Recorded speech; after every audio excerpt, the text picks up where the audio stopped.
قل هذه سبيلي أدعو إلى الله.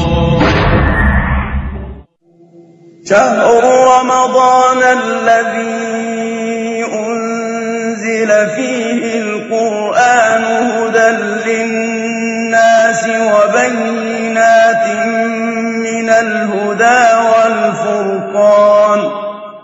كن من الذاكرين الله تبارك وتعالى كثيرا والذاكرات في رمضان.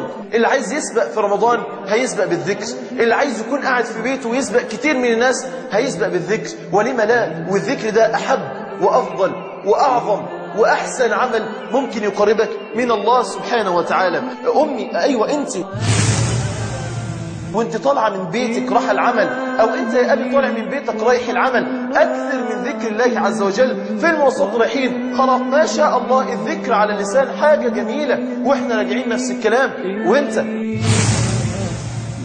وانت خارج من البيت رايح المسجد ما تنساش ان كل لحظة من لحظاتك وانت معدي من البيت لحد المسجد تذكر فيها ربك تبارك وتعالى. بصوا أحبابي، احنا قلنا دلوقتي ممكن أول شيء يعقنا عن رمضان ذنوبنا كثيرة. عايزين يا رسول الله عمل الله تبارك وتعالى يمحو به عنا تماما كل ذنب قد اقترفناه، والإجابة هتجيلنا على طول من رسول الله صلى الله عليه وسلم.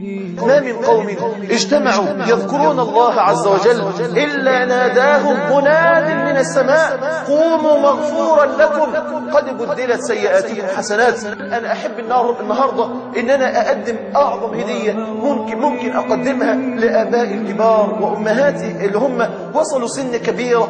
من حديث أم هانئ رضي الله عنها قالت: مر علي رسول الله صلى الله عليه وسلم فقلت: يا رسول الله إني قد كبرت، أنا كبيرة في السن وضعفت، كبيرة وضعيفة، ما عدتش زي زمان بقى أصلي قيام ليل وأجتهد في الطاعة زي ما كنت الأول. يا رسول الله فمرني بعمل أعمله وأنا جالسة.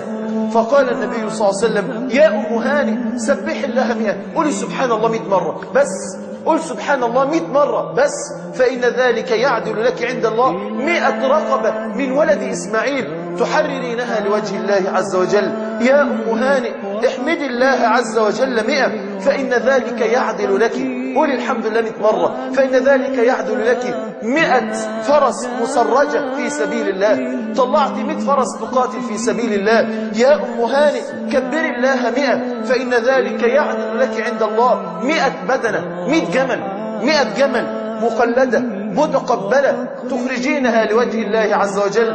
يا أم هانئ هللي الله 100، قولي لا إله إلا الله 100 مرة، هذه تملأ ما بين السماء والأرض، تملأها حسنات.